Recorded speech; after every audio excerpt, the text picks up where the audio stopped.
What would you carry into the most dangerous room in the Middle East? Not a weapon, not a phone, not anything that could be found in a search. Just a piece of fabric, a hijab, and sewn into its lining, behind a mesh of ordinary thread, a lens the size of a pinhead, pointed forward, waiting.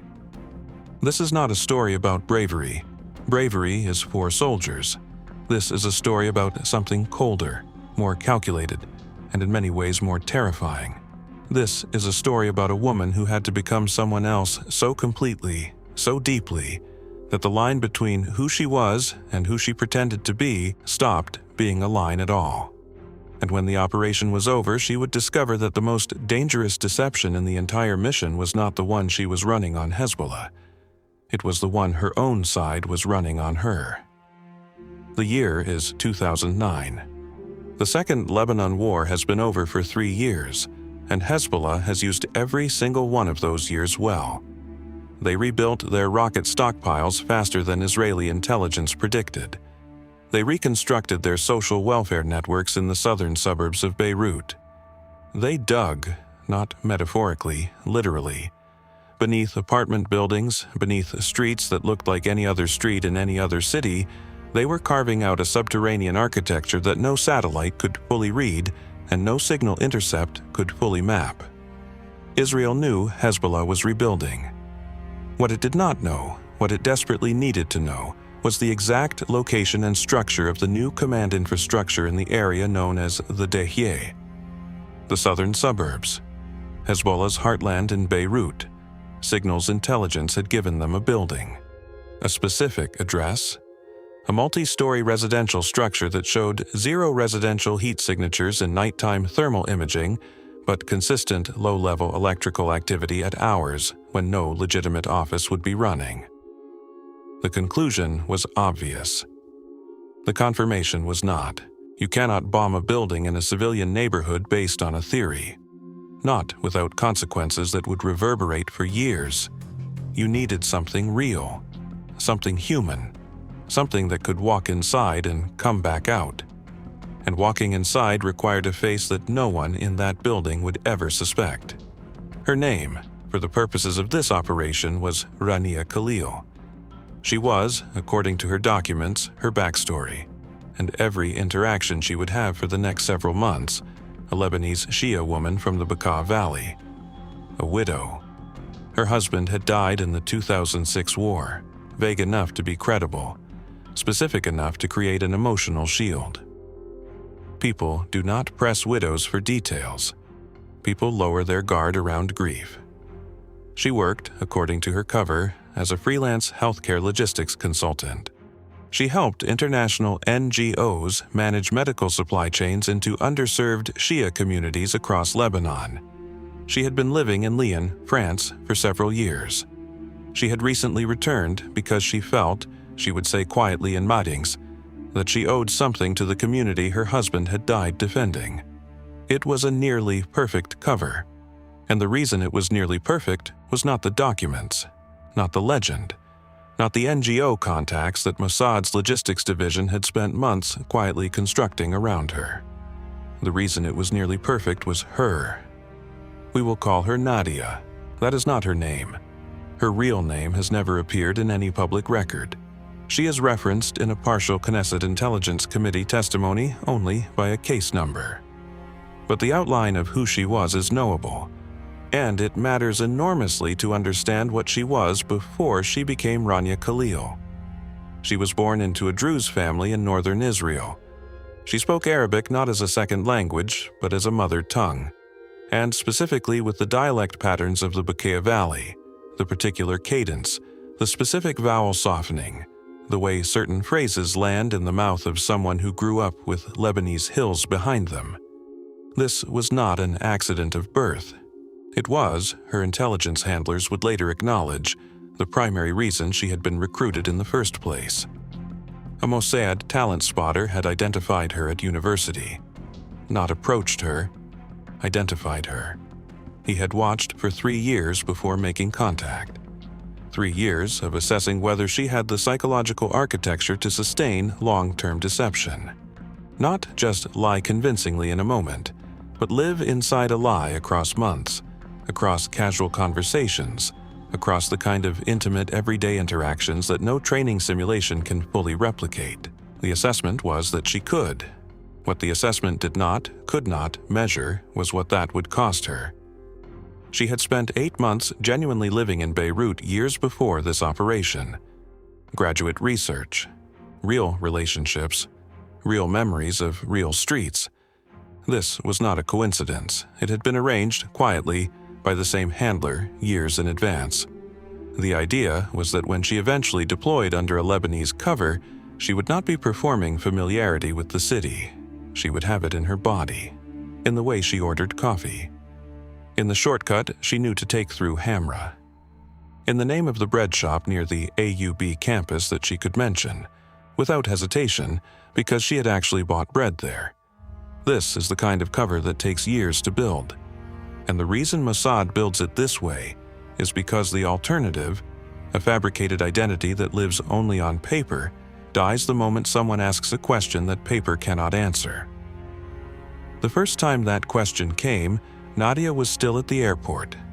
She had landed at Beirut Rafik Hariri International on her French passport, Rania Khalil, born in Lyon, Lebanese parents.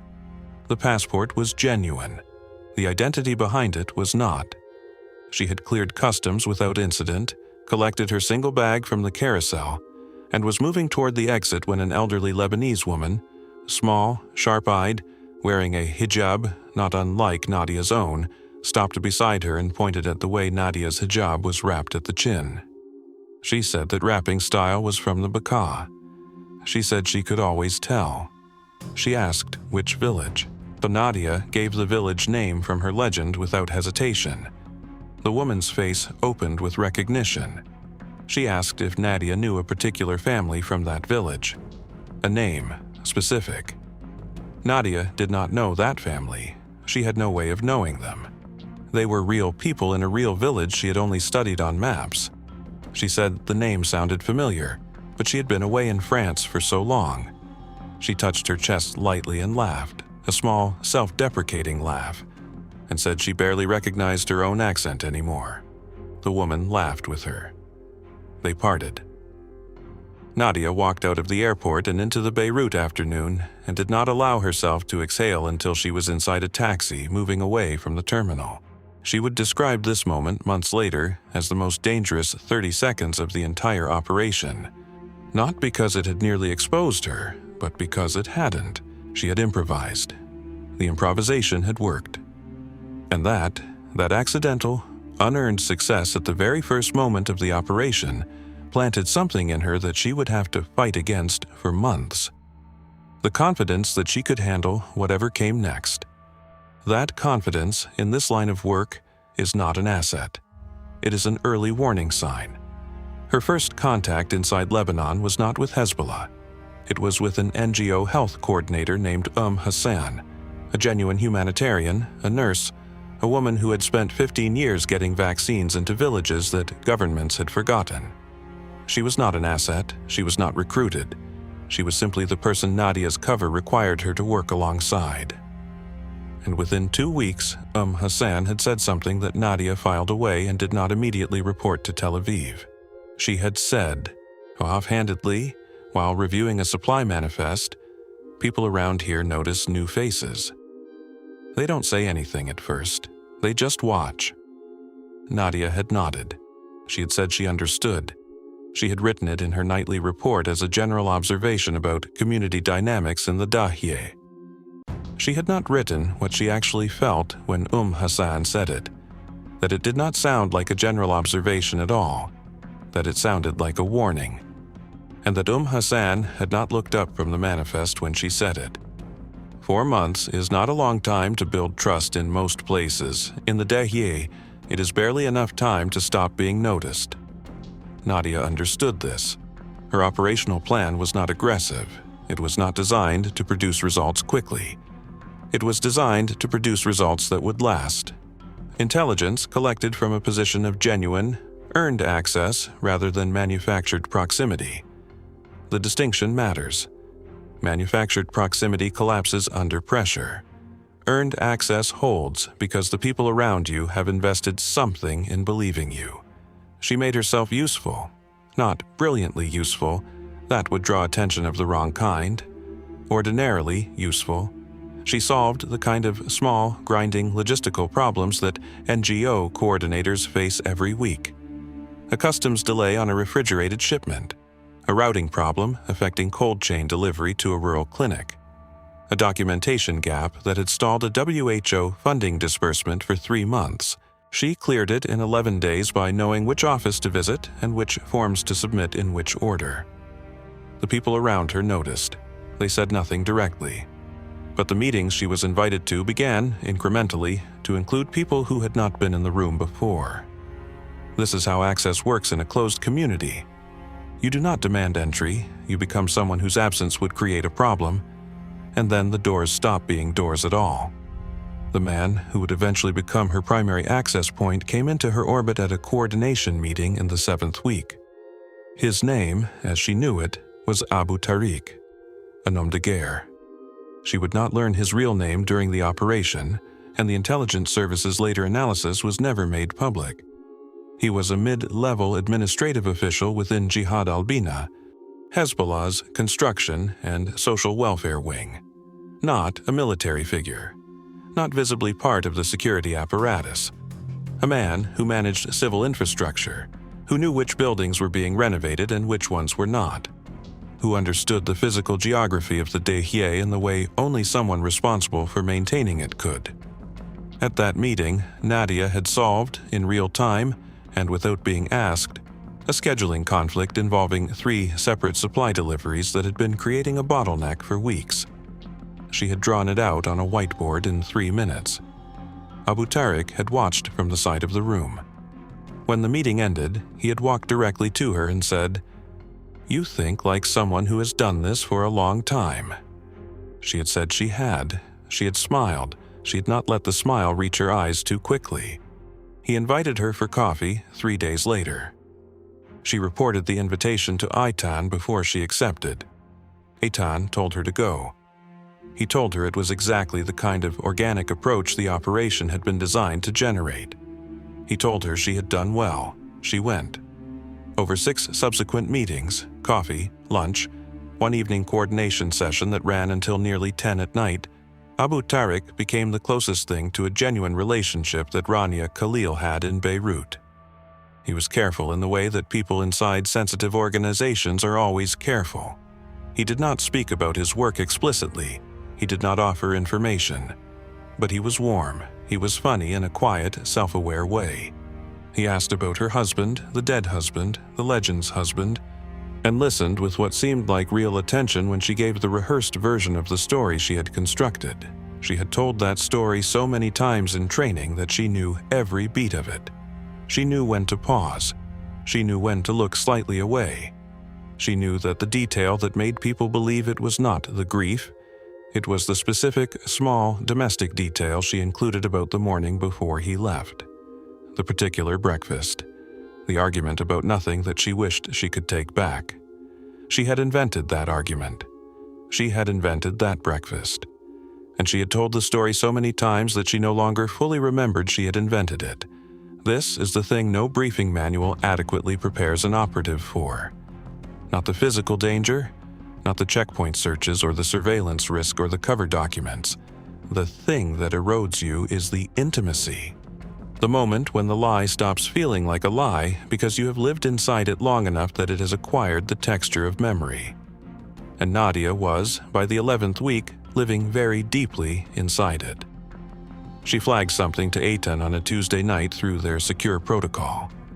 Not an emergency flag, an assessment flag. The kind used when an operative wants to formally register a concern without triggering an abort review. Her concern was specific. Abu Tariq trusted her too quickly. Not warmly, she had expected warmth, had planned for warmth, had engineered warmth. But structurally too quickly. The access he had provided, the meetings he had included her in, the way doors had opened in sequence over 11 weeks, it had the feeling, she wrote, of a process that was being managed. Not by her, by someone else. She used a phrase in her report that Eitan would later admit he had not taken seriously enough. She wrote, "The access feels curated." Eitan's response was measured and, from a supervisory standpoint, entirely reasonable. He told her she was experiencing what the service called legend paranoia. It was a documented psychological phenomenon. Operatives living under false identities for extended periods begin to read every act of acceptance as a potential trap.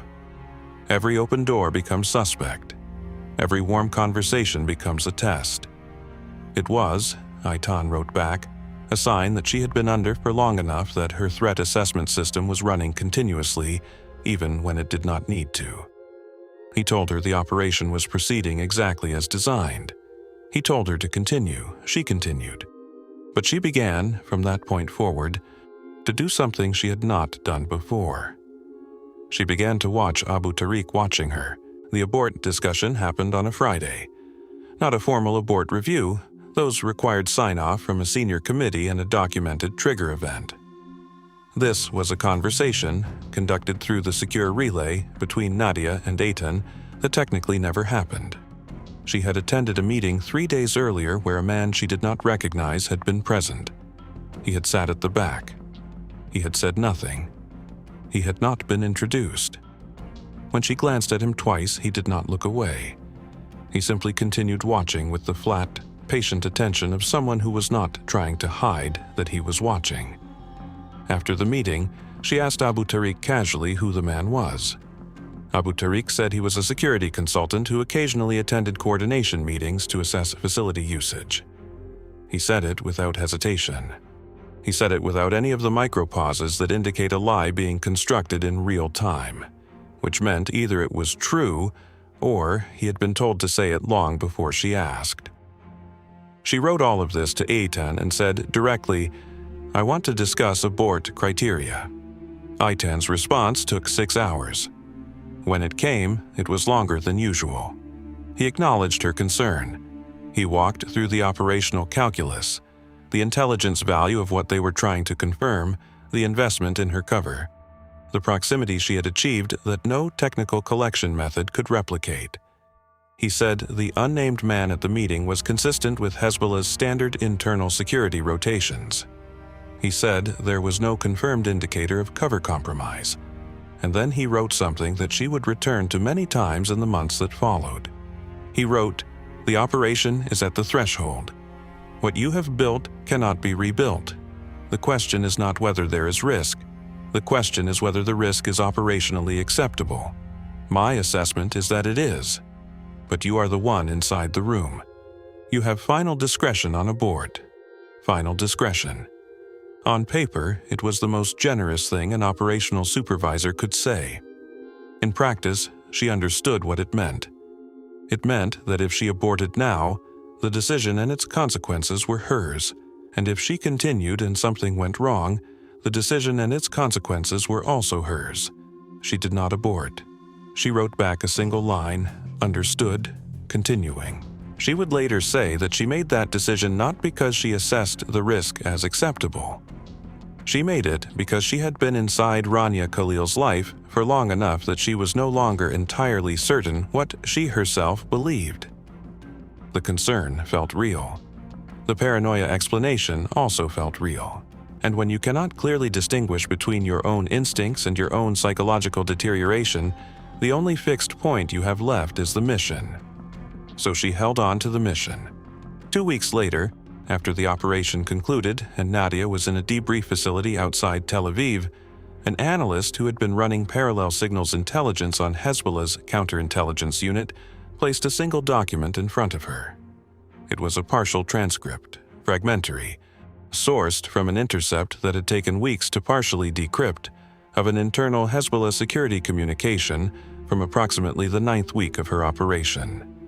The week she had flagged Abu Tariq's behavior to Eitan.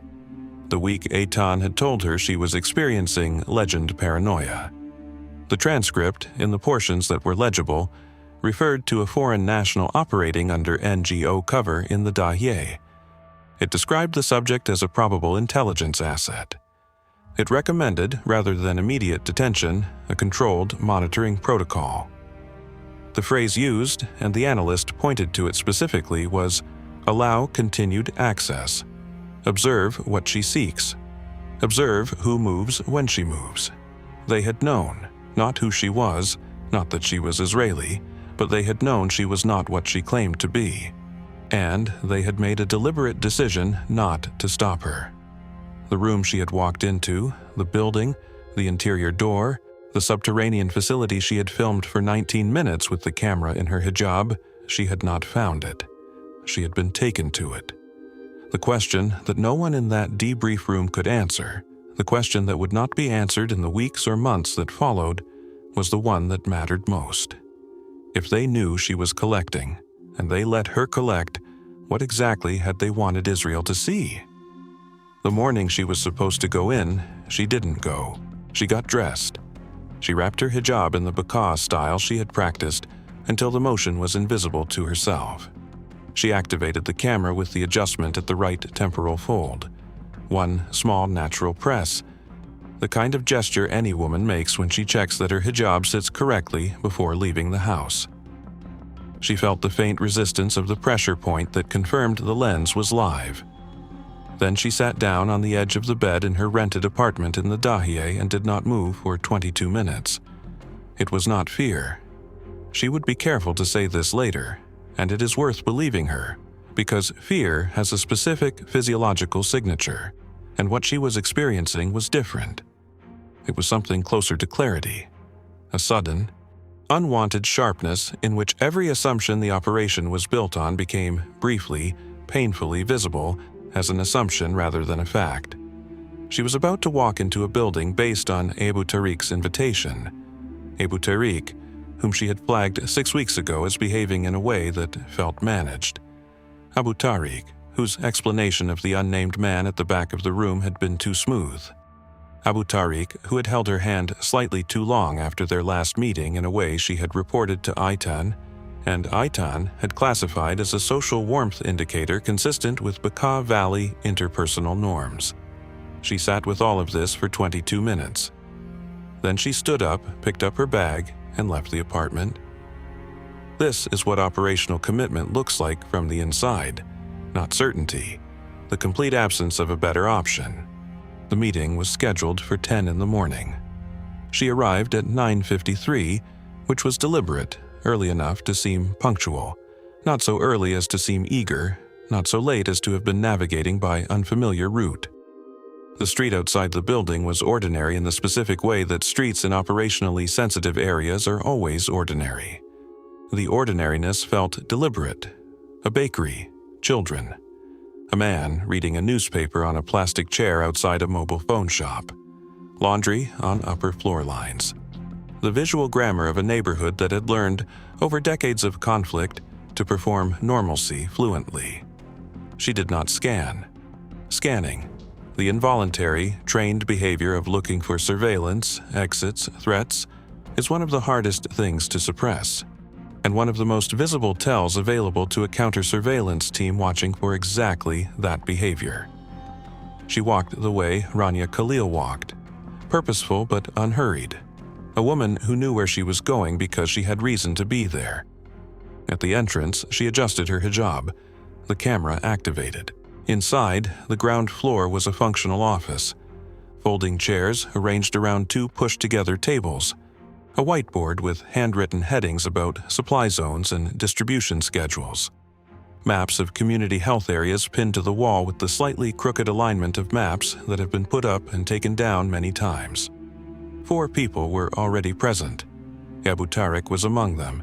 He greeted her with genuine warmth, or what read as genuine warmth, and she had stopped being certain those were the same thing. 2 other coordinators she recognized from previous meetings. A 4th person she had not seen before. A younger man who was introduced only as a colleague helping with documentation. She sat.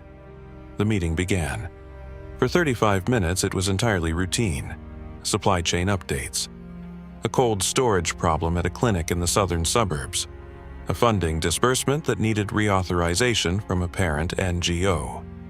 She contributed twice, both times on logistics questions, both times with the measured, competent brevity of someone who knows the subject but is not performing expertise.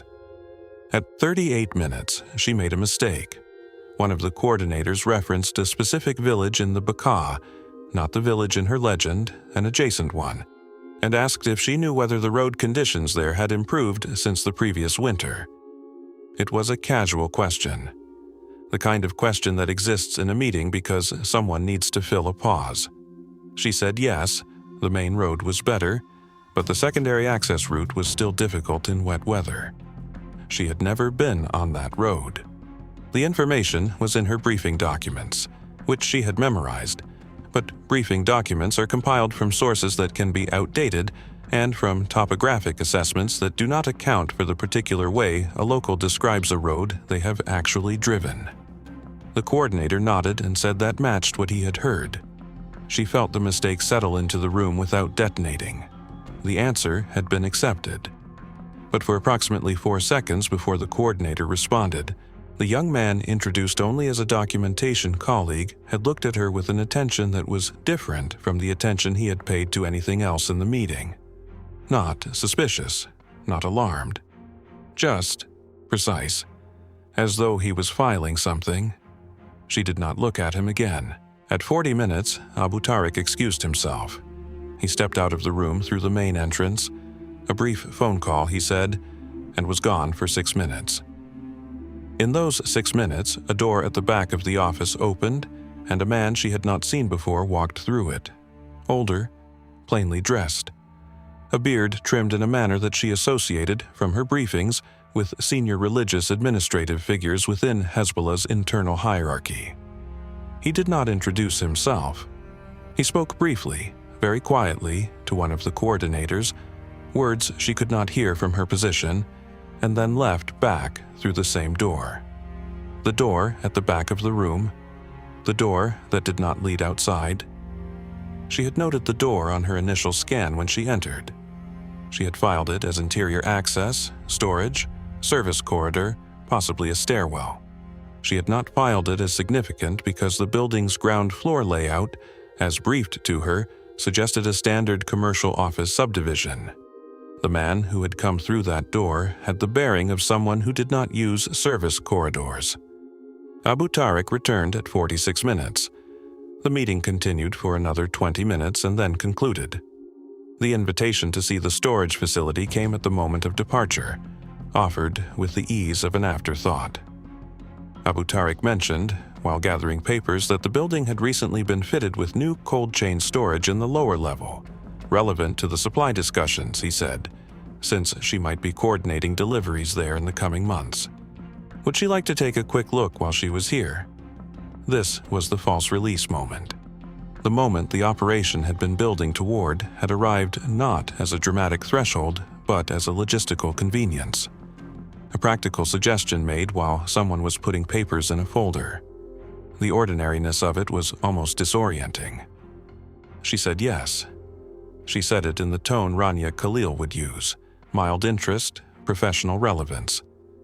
She followed Abu Tariq through the door at the back of the room. The corridor beyond it was not a service corridor. It was wide enough, well lit, concrete walls that had been finished rather than raw, and it ran further than the building's footprint should have allowed. She understood immediately that the structure extended underground and that the extension was not incidental. This was not a basement. The dimensions, the ceiling height, the quality of the electrical installation visible along the upper wall. This was a space that had been designed for sustained, organized occupation. She kept walking at the same pace as Abu Tariq. She kept her face at the same angle. The camera recorded everything she faced directly. At the end of the corridor was a room. She saw what was in that room for 19 minutes. She would not describe what she saw in any of her debriefs beyond a structural outline. The analysts who reviewed her footage described it in a classified assessment. What can be said, without compromising what remains sensitive, is that the room confirmed the hypothesis that had justified the entire operation, and then exceeded it in 2 specific dimensions that the satellite imagery had not been able to resolve. She recorded for 19 minutes. She asked 2 practical questions about cold storage capacity, Rania Khalil's questions, logistics questions, the questions of a woman who was here to understand a supply chain. Abu Tariq answered them. Then he gestured toward the corridor. It was time to go back up. She walked back through the corridor, through the door, across the ground floor office, now empty, out the entrance and into the ordinary street with the bakery and the children and the man and his newspaper. She walked 3 blocks. She turned a corner. She entered a pharmacy and purchased aspirin. The pharmacist gave her the aspirin and nodded almost imperceptibly. She left. She believed, at that moment, that the hardest part was over. This was the most dangerous thought she had ever had. She made it 9 days into the extraction window before the operation began to come apart. Not dramatically. Not with a chase or a confrontation or a moment of exposure that announced itself clearly. It came apart the way most things come apart in the field, quietly, through a conversation that was not supposed to matter.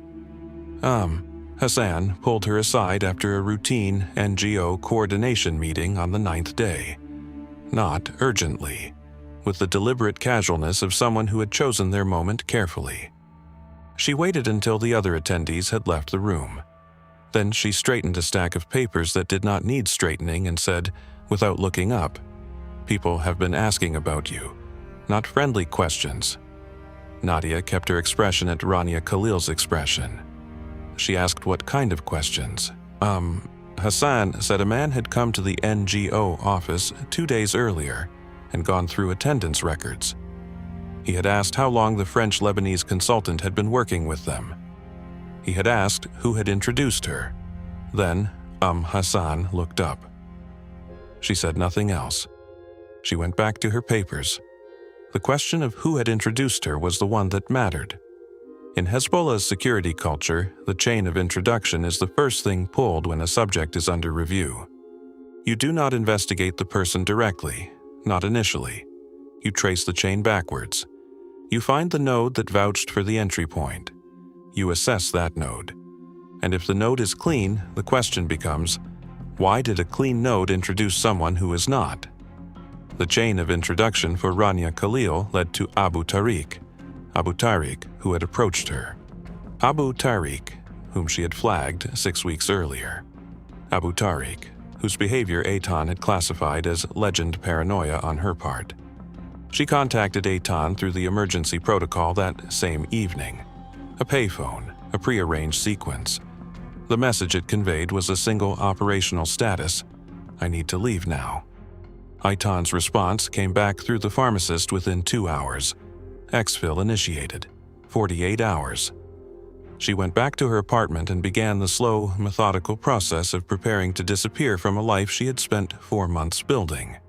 The small, deliberate erasures that an operative performs before extraction, documents, contact traces. The particular way a rented apartment needs to look when you leave it, so that nothing about the leaving looks like leaving. It took her most of the night. She did it with the lights at their normal level and the window curtains in their normal position, because the worst thing you can do in a surveillance environment is change any pattern at all. The extraction plan required 48 hours, because clean exits cannot be improvised without creating exactly the kind of irregular movement that surveillance teams are watching for. Nadia knew this. She spent those 48 hours continuing to be Rania Khalil. She attended one more meeting.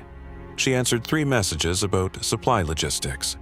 She had coffee with a coordinator she had worked with for months and listened to the coordinator talk about her daughter's school examinations and responded with the warmth and interest that Rania Khalil would have had. It was the most exhausting 48 hours of the operation. Not because of the surveillance risk, because she was performing normalcy for people who were real in a situation that was not. And she was doing it well enough that they would not know, when she was gone, that she had been performing at all. Eitan's second decision, the one Nadia would not forgive, was made during those 48 hours without her knowledge. A second asset was activated to create a diversion. A Lebanese fixer with connections to the NGO network, a man named Karim. who had been a long-standing Mossad peripheral contact. He was not told why the diversion was needed. He was given a specific bureaucratic action, a false report of a customs irregularity involving NGO medical supplies, and a specific office to report it to. The report would redirect Hezbollah's administrative attention for 12 to 18 hours, long enough for Nadia to reach the airport and board. Karim filed the report. The diversion worked. Hezbollah's administrative people spent a morning chasing a customs problem that did not exist. In that window, Nadia reached the airport. She checked in as Rania Khalil on the French passport. She boarded a flight to Istanbul. She sat in a window seat and watched Beirut shrink below her and felt for the first time in 4 months that she could breathe with her full chest. She believed she was out. She believed the operation had succeeded. Both things were true, and neither of them was the whole story. Karim was arrested 3 weeks after Nadia landed in Israel. Lebanese authorities detained him on charges of filing a false official complaint. The arrest was, almost certainly, a Hezbollah-directed action conducted through compliant elements of the Lebanese security apparatus. The customs report had eventually been traced back to its source. Karim had moved suddenly and specifically at the precise moment a foreign intelligence asset was exfiltrating from the Dahieh.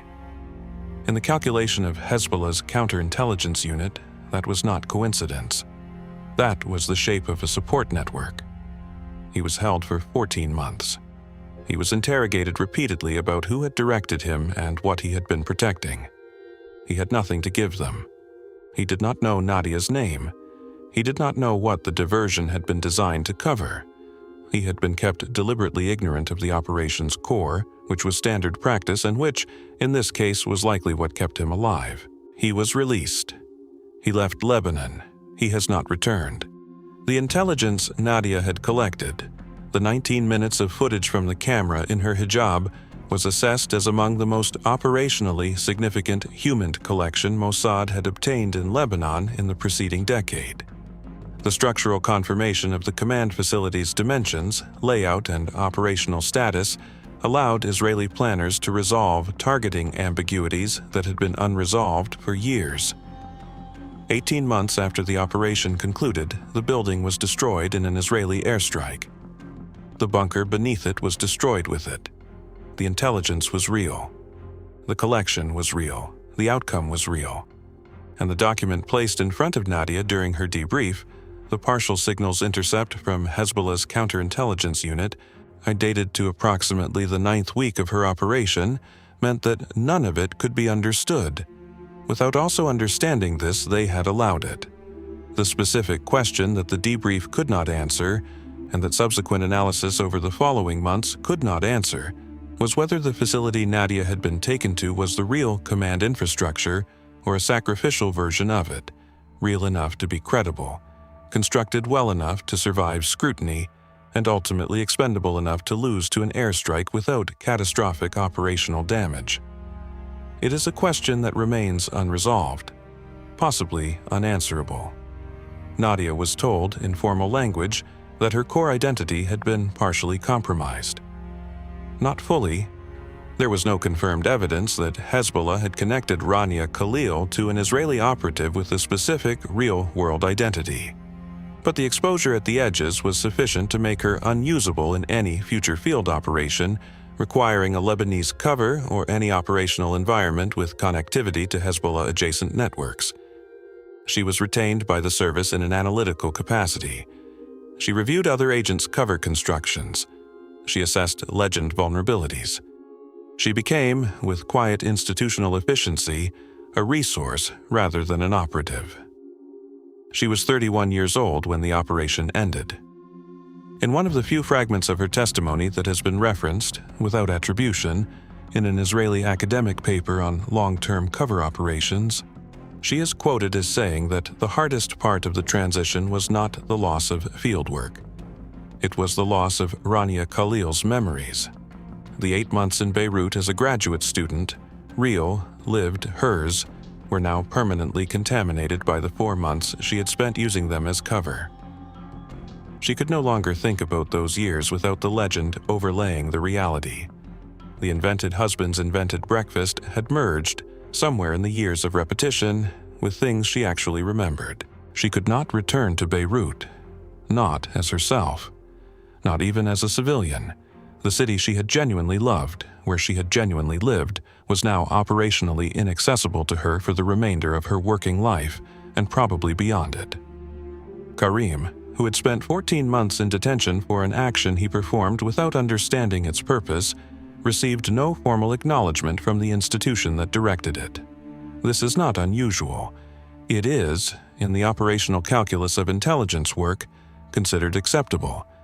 Whether it is acceptable is not a question the institution asks. There is a version of this story that ends with a successful airstrike, a destroyed bunker, and a mission classified as accomplished. Intelligence services tell that version. It is not false. There is another version that ends with a woman who can no longer clearly distinguish her own memories from the ones she invented, and a man who spent 14 months in a cell for a task he was never told the reason for. That version is also not false. The camera is archived somewhere, the hijab presumably with it. The footage has been reviewed by analysts whose names are not public, in service of decisions whose full consequences are not known. If any part of this story stays with you, it should be this. The most sophisticated deception in this entire operation was not the one Nadia ran on Hezbollah. It was the one the institution ran on everyone inside it, including her. The one where the cost of the mission is distributed quietly among the people who will never appear in the summary report. That deception ran perfectly. It always does.